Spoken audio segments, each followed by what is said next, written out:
रख रहा है, आप विनती करो परमात्मा से, वो देगा तो अच्छी बात है। आप निवेदन करके जाओ भगवान से, वो गोदी भर दे आपकी तो अच्छी बात है, कोई दिक्कत नहीं। पर अगर सुख से, किसी भी सुख से परमात्मा ने वंचित रखा है तो उसमें कुछ ना कुछ भाग होगा।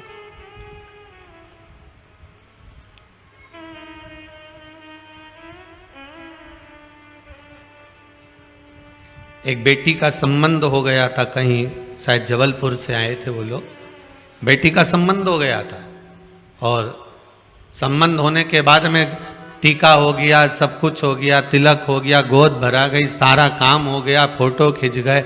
उसके बाद मालूम पड़ा कि छोरा कहीं गलत संगत में पड़ा होगा, किसी की संगत में पड़ा होगा और वो संबंध टूट गया। शादी अभी ना उम्र में थी उसकी माँ आई थी शायद, अब गई होगी है कि नहीं आप पता नहीं। तो आंखों से आंसू बह रहे थे, मेरी बेटी का संबंध टूट गया। लड़का ऐसा निकला, हमने कहा पूजन किसकी करती थी तुम्हारी बेटी? कहा देव अधिदेव महादेव की करती थी, शंकर जी की कृपा हुई थी। अच्छा, पर महादेव ने ऐसा कैसे कर दिया? मेरी बेटी सोमवार के व्रत भी कर रही है, फिर शिव जी ने ऐसा क्या कर दिया कि संबंध पक्का हुआ, लेन देन हो गया, संबंध पक्का हो गया, फोटो खींच गए, उसके बाद संबंध टूट गया। तो हमने कहा बस अगर बाबा ने संबंध पक्का कराया और बाबा ने तोड़ा है तो बाबा को जो अच्छा लग रहा होगा, हो सकता है तुझे अब मालूम पड़ा कि ये लड़का किसी दूसरी लड़की से लगा है और ये शादी के बाद मालूम पड़ जाता, तब क्या कर लेती? बाबा ने पक्का कराया ना, बाबा छुड़वा दे। और शादी की तारीख जो तेरी निकली हुई है फरवरी की, उसको निकली रहने दे, भेजेगा वही, वर भेजने का काम उसका है। अगर उसने तोड़ा है तो वही कुछ ना कुछ कर। इसमें एक पत्र है,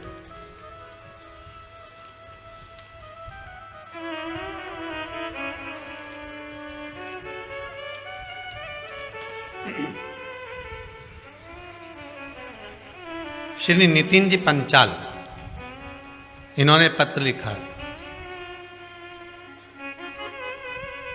गुरुजी, मुझे इंदौर के गवर्नमेंट कॉलेज में इंजीनियरिंग में एडमिशन लेना था। उसके लिए मैंने 2 बार काउंसलिंग के फॉर्म भी भरे, परंतु दोनों बार मुझे कोई गवर्नमेंट कॉलेज नहीं मिला। इससे मैं बहुत निराश भी हो गया था। इस कारण से मैंने इस पूरे संदर्भ को इस कथा के यजमान, अच्छा, अभय जी सारस्वत अंकल जी और आंटी जी को बताया था। जरा माइक देना बच्चे को, जरा बताया। तो अंकल जी और आंटी जी ने मुझे 2 उपाय बताए थे, एक बेलपत्र वाला, एक बेलपत्र की जड़ वाला। बच्चे को दीजिए। श्री शिवाय नमस्ते। नितिन पंचाल जी आप ही का नाम है?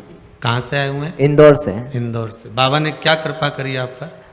पहले 2 बार काउंसलिंग के राउंड में नाम भरा था, लेकिन दोनों बार नहीं आया। उसके बाद फिर अंकल आंटी ने बताया कि ये वाला उपाय करो तो तेरा एडमिशन पक्का हो जाएगा, मतलब बोल दिया था पक्का हो ही जाएगा।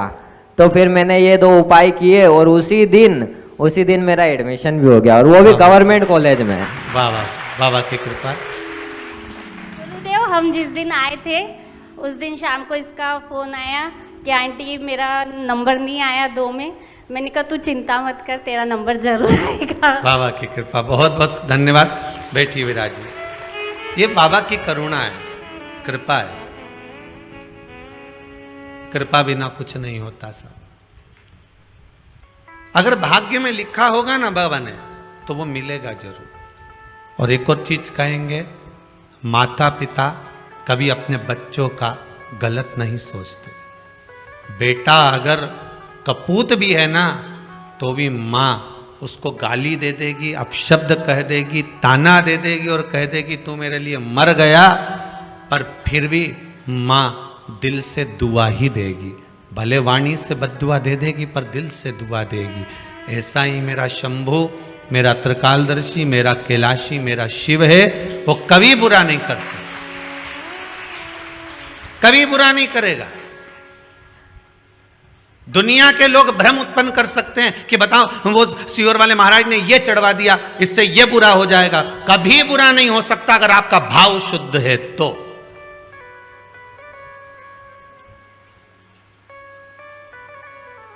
आज एक माताजी ने सुबह प्रश्न किया था, गुरुदेव कोरोना महामारी में मेरे पति मर गए, मेरे को एक ब्राह्मण देवता ने, एक पंडित जी ने कहा था कि तुम इतने महामृत्युंजय के पाठ करवाओ। मैंने महामृत्युंजय के पाठ करवाए, कम से कम मेरा 50,000 रुपए मैंने महामृत्युंजय के पाठ में खर्च कर दिया, लाखों पाठ करवा दिए, और मेरा पति वेंटिलेटर पर पड़ा रहा।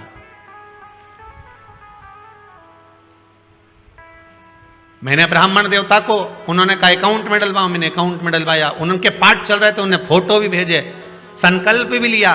पर यह बताओ, जब मेरे पति के पाठ चल रहे थे महामृत्युंजय, और आप कहते हो कि शंकर का भजन जिसका होता है वो मर नहीं सकता, तो मेरा पति कैसे मर गया? बात इतनी सी है, आप उसका उत्तर दीजिए।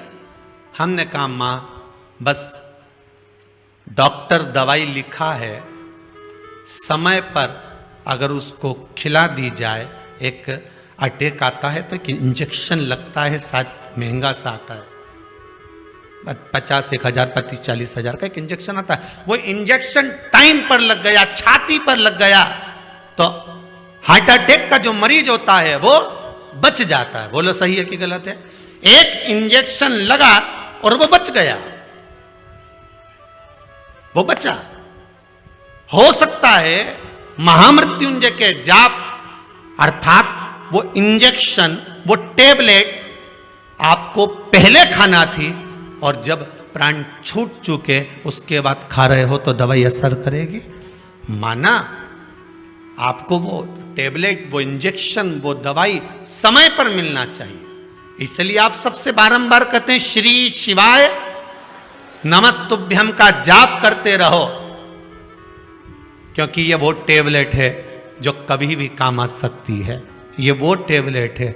आप भी अगर अपने अपने गांव से निकले होगे, अपने अपने शहर से आए होगे, तो बैग में 2-4 टेबलेट डाल कर आए होगे, जो हाथ पैर दुखने की, सिर दुखने की, जो चालू वाली टेबलेट होती है ना, जो किसी भी काम में काम आ जाए, तो बस वो टेबलेट तुम लेकर चलते हो। तो शिव महापुराण में एक टेबलेट ऐसी बना दी जो हर जगह काम आएगी। सिर दुखे तो भी, पाँव दुखे तो भी, घुटना दुखे तो भी। जैसे एक वो टेबलेट खा लेती है माताएं, वो कौन सी बोलते, काम्बी फिल्म खा ले, या कोई सी भी वो गोली खाती रहे कि हम तो ये गोली खाएं, हम तो डिस्प्रिन खाएं, कि हम तो क्रोसिन खाएं, तो वो कह हम तो ये गोली खाते हैं तो हमारे सब काम में काम आ जाए। मेरे तो पुताई कर करके थकी गई ना, हमारा कब्जा दुखी रिया, तो मैं तो बस वो टेबलेट खाऊं, गोली खाऊं, और जो सोऊं नहीं तुम्हारा सवेरे नींद खुले दादा, फिर सवेरे से काम में लग जाऊं। तो वो टेबलेट एक ऐसी तुमने घर में रख रखी है कि तुम्हें कुछ भी होता है तुम वो टेबलेट खा लेते हो।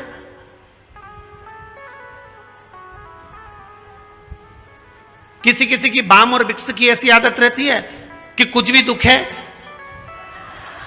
वो तो लगा लो, उसका दांत भी दुखिया नहीं, बाम निकाले। किसी किसी की आदत रहे, बस बाम लगा, जब तक बाम नहीं लगाने, विक्स नहीं लगाने, रात की नींद नहीं आए, जब तक कि आंख में से आंसू आंसू नहीं झड़क जाए। तो ये तो टेबलेट के ऊपर।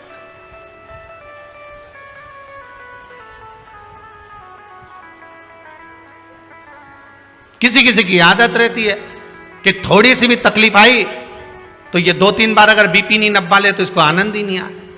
तो भाई नापो, मेरे को ऐसा लग रहा हमारे घबराहट हो रही है, सिर पे पसीना आ गया। अब सब लेवल में, तो फिर काय से हो रही है? फिर डॉक्टर साहब ने पूछा,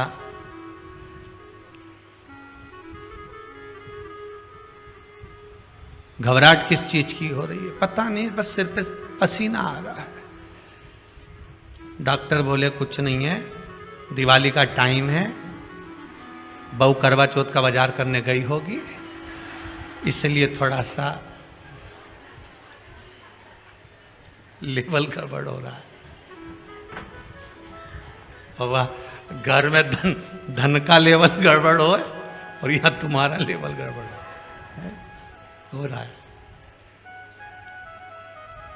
क्यों सोचा? एक टेबलेट ऐसी होती है जो कहीं पर भी काम आ जाती है। श्रीमद् भागवत में एक टेबलेट दी, 12 अक्षर मंत्र ओम नमो भगवते वासुदेवाय। रामचरितमानस में भी एक टेबलेट दे दी, राम। शिव महापुराण में एक टेबलेट दे दी, श्री शिवाय नमस्तुभ्यम। ये वो टेबलेट है जो हर जगह काम आ जाती है, हर जगह।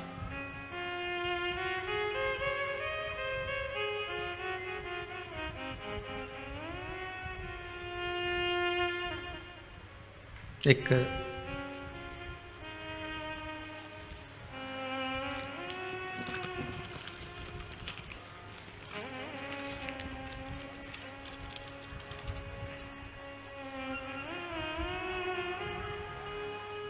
हैदराबाद से एक पत्र है, किसी ने भेजा।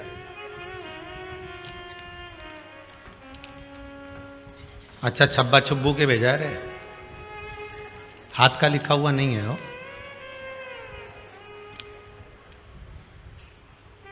मैं विदित सांघी, 15 साल का हूं। मैं हैदराबाद तेलंगाना से हूं। मैंने पहली बार आपकी महापुराण पुरुषोत्तम मास में सुनी थी। मैं अपनी माँ से बहुत पहले से एकादशी करने की अनुमति मांग रहा था, पर माँ ने नहीं दी। पर आपके महापुराण सुनने के बाद मेरी माँ ने मुझे एकादशी करने की इजाज़त दे दी। मेरे बर्थडे पर भी मेरी एकादशी का व्रत पड़ा, तो मैंने व्रत रखा। पहले मेरा मन भगवान में बिल्कुल नहीं था। ये बच्चे ने लिखा है, पत्र यहीं रहेगा, आप बाद में भी पढ़ सकते हो। पर अब मेरा मन ऐसा हो गया है कि बिना भगवान के मेरा मन रहता नहीं है। कितने साल का बच्चा लिखा है इसमें? 15 साल का बच्चा लिखा है, हैदराबाद।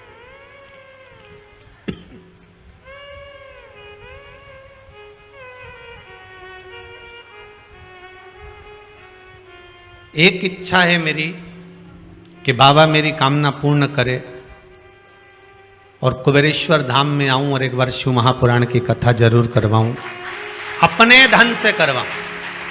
अब 15 साल का बेटा कह रहा है कि मैं अपने धन से शिव महापुराण की कथा करवाऊं।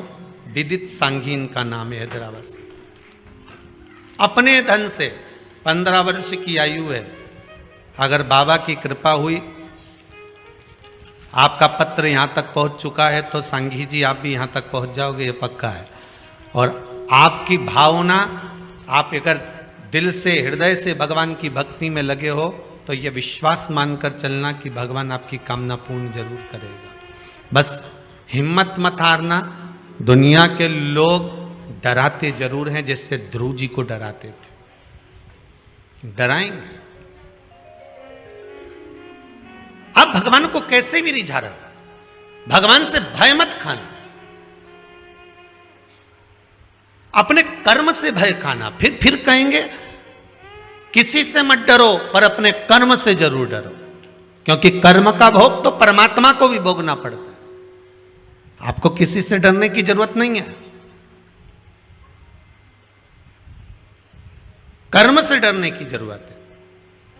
संसार सागर में आए हो, किसी धर्म की जगह पर जाना, मंदिर जाना, देवालय जाना, सत्संग में जाना, संकीर्तन में जाना, भजन में जाना, कथा में जाना, कीर्तन में जाना, पूजन में जाना, स्मरण में जाना, तीर्थ जाना, सारी दुनिया में पाप कर्म कर लोगे चल जाएगा, पर कहीं धर्म की जगह पर पाप कर्म मत करके आना, नहीं तो जिंदगी पूरी नरक में निकल जाएगी।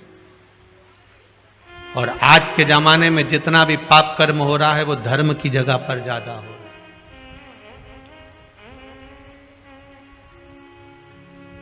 लोग जाते हैं गंगा नहाने के लिए, पुण्य कमाने के लिए, और कई लोग वहां पर बैठे रहते हैं तुम्हारा पर्स चुराने के लिए।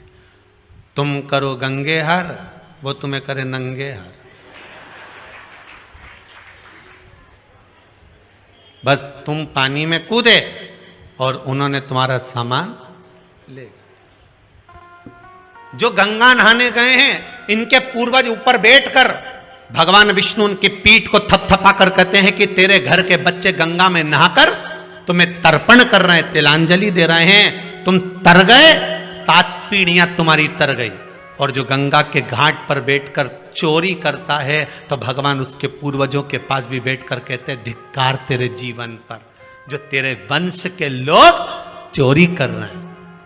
गंगा ना, अरे घाट तो छोड़ देते, कथा तो छोड़ देते, सत्संग तो छोड़ देते, मंदिर तो छोड़ देते, धर्म की जगह तो छोड़ देते।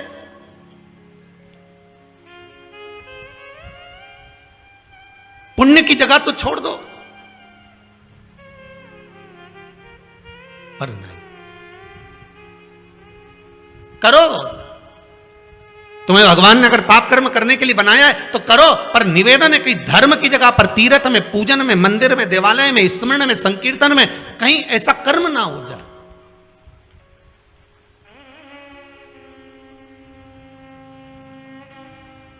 बचिएगा बेकार कर्म से, धर्म की जगह पर जाकर। उस कर्म का भोग बड़ा विचित्र भोगना पड़ता। सुनीति और सुरुचि दोनों प्रबल हैं। सुनीति के संतान नहीं है, अपनी काका की लड़की से शादी कर दी अपने पति की और उसका विवाह कराई, तो सुनीति का गर्भ ठहर गया। भगवान परीक्षा बहुत लेता है, बहुत परीक्षा लेगा। पहले तो भगवान देता नहीं है, और अगर देगा तो भगवान फिर विचार करेगा कि इसने सही जगह पर लगाया कि नहीं लगाया।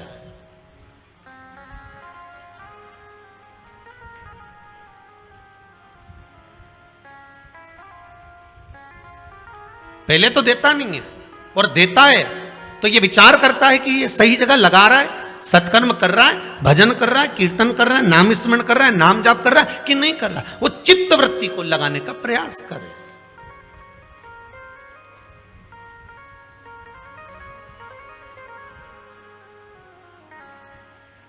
इस मन को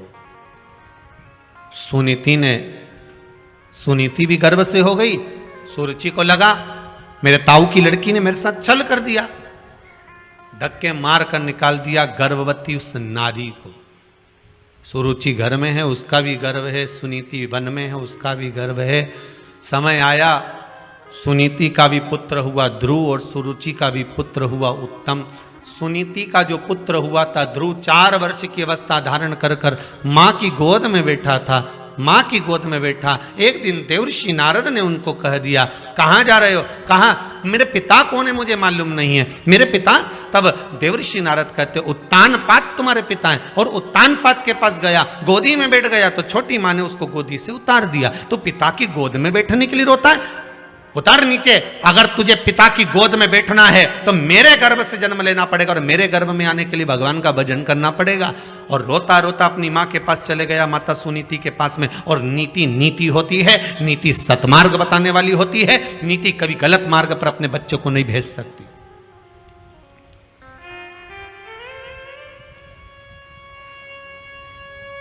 अगर आज के समय में आपके बच्चे गलत मार्ग पर चल रहे हैं तो उसमें पड़ोसी का कोई दोष नहीं है, दोष तुम्हारा है। भोजन कराते हो, बच्चे नहीं खाते तो मोबाइल पकड़ा देते हो। बोलो सही है कि गलत है? खाना नहीं खा रहे, दोच दोच के खवा रहे।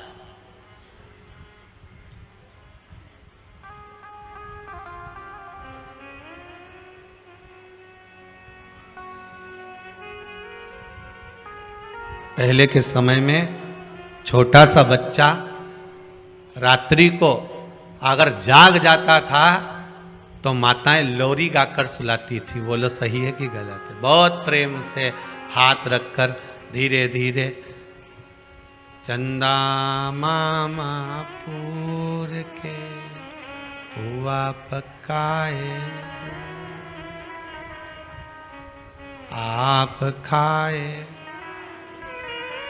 मुन्ना को देवे और प्याली गई मुन्ना गया कहते कितने प्रेम से खिलाते थे, सुलाते थे। बच्चा रात को जग जाता, माँ उसको स्नेह से सुलाती थी। आज के जमाने में बच्चा जग जाए आधी रात को, तब देखो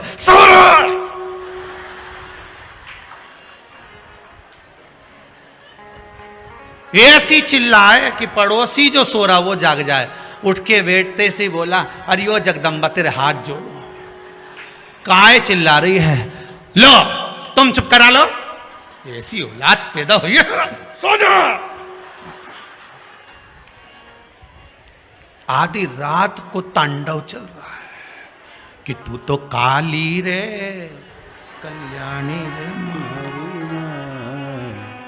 जित देखूं ते जोग माया। तू कौन से गांव से आई मारी माई? कौन गांव की है? और तू तो मेरे संग परनाई मारी। गजब। लो तुम चुप करा लो।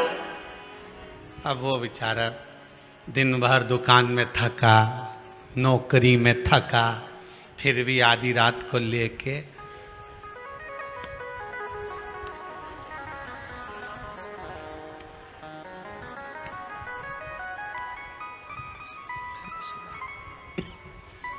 मां को दया आ गई। कौन सी मां को? या जगदम्बा के नहीं, वो पावागढ़ वाली अंबा को, वो दया आ गई।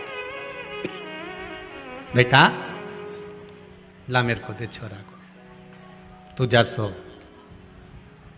दादी ने गोदी में लिया, ऐसी गोदी रखकर दादी पीछे तकिया लगाकर सो गई।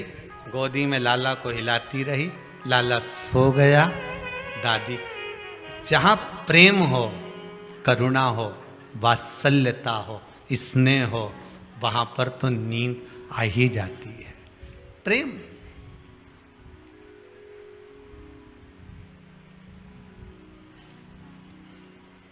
कथा में क्यों नींद आती है? किटी पार्टी में तो आई ही नहीं, ना शॉपिंग मॉल में आई, पर कथा में आई। कारण क्या है? बच्चा सारे मोहल्ले में खेलता है, पर बच्चा जब मोहल्ले में खेलने के बाद अपनी माता की गोद में आकर बैठता है, माँ उस पर हाथ रखती है और बच्चे की आंख में नींद आ जाती है। तो पड़ोसी के यहाँ बच्चे को नींद क्यों ना आई? उसके यहाँ गया था खेलने, वहां क्यों नहीं सोया? वहां गया था, वहां क्यों नहीं सोया? क्योंकि माता की गोद एक ऐसी गोद होती है जहां बच्चे को नींद आ जाती है। शिव महापुराण, भागवत कथा, राम कथा, गीता, ये जितने पुराण, जितने शास्त्र, जितने वेद हैं, ये मेरे परमात्मा की गोद है जिसमें बैठते से नेत्र बंद हो जाते हैं। ये मेरे परमात्मा की गोद है जिसमें बैठे और निंद्रा समाहित हो जाती है, नींद आ ही जाती है। होता है।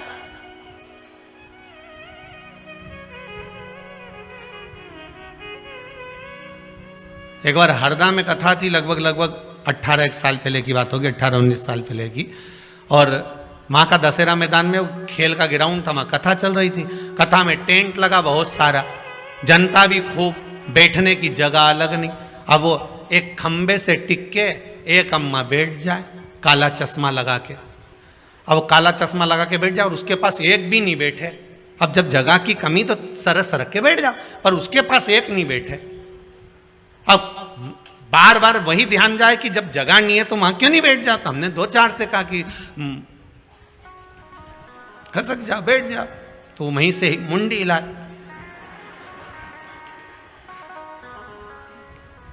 अब भजन करते करते हाथ हिलाते हिलाते फिर बोल दिया, और वहीं से क्या। आखिरी में कथा छूटी तब पूछा, क्यों तुम उसके पास क्यों नहीं बैठोगे? अरे गुरुजी गुर्राटा भरे। अच्छा कहाँ है वे? तो क्या वो आ रही, अभी तुलसी लेने आएगी, बेलपत्र लेने आएगी। वो आई, और आई तो हमने पूछा, क्यों माँ तू कथा में सोए, घरे नहीं सोते में ना? यहां सो जाती है कि गुरुजी माँ तो नर्मदा मैया के 4 नरियल चढ़ाऊं, ऐसे ही 2 बजे से 5 बजे तक कथा हमारी हरदा में होती रहे और बहू से पीछा छूटा रहे और यहीं सोती रहो। घरे जाओ तो उनका छोरा छोरी प्राण खाए, कम से कम 2 बजे से 5 बजे तक। अच्छा, चश्मे में आंख दिखती भी नहीं कि सो रही। अपन तो सोचे कि ऑपरेशन कराया होगा आंख का, अब अपने कहीं मालूम कि ये सो रही। अपने कौन सा मालूम कि ये ऑपरेशन कराई नहीं है, तो ये ऐसे ही लगा के आई। अब महाराज सुनीति सुनीति है, सुरुचि सुरुचि है। भाव की निर्मलता होगी तो भजन का जो सुख है वो अपने आप प्राप्त हो जाता। मैं पिता की गोद में बैठा था, धक्के मार कर निकाल दिया मुझको। मां कहती है अगर पिता की गोद में बैठने के लिए रो रहा है, रोना है तो परमात्मा की गोद में बैठने के लिए रो, जिसकी गोद से कोई नीचे नहीं उतरता। मां कहां मिलेगा वो? सर्वस्व, हर जगह। ब्रह्मदेव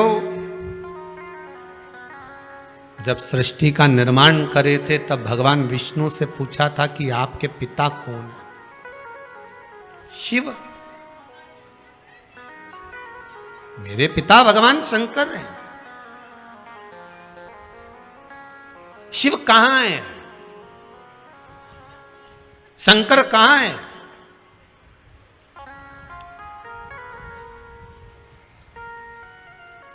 भगवान विष्णु ने कहा था ऐसा कोई कण नहीं जिसमें शिव नहीं। अपने गले की हसली का हीरा भगवान ने चमकाया।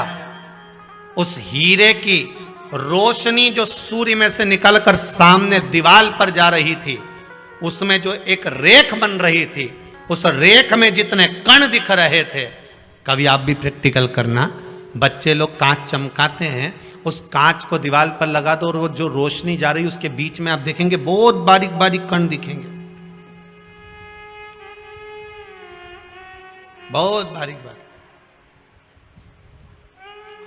गले के हीरे का जो प्रकाश था, उस प्रकाश की जो रोशनी थी, उस रोशनी के बीच का जो क्रम था, उसमें जो कण कण दिख रहे थे, इतने कण। आप भी प्रैक्टिकल करके देखना। तुम्हारे यहां भी धूप आती होगी, छांव आती होगी, तो धूप में कांच रख दो, कांच का उजाला तुम्हारे घर में करो, उसमें जो रोशनी के बीच की जो जगह होगी, उस जगह से उस जगह के बीच में जो प्रकाश जा रहा होगा, उसमें बारीक बारीक ढेर कण हो। भगवान ब्रह्मदेव से कहते हैं यही कण, हर चप्पे चप्पे में, कण कण में शिव तो है। सब में तेरी कृपा बिना न हिले एक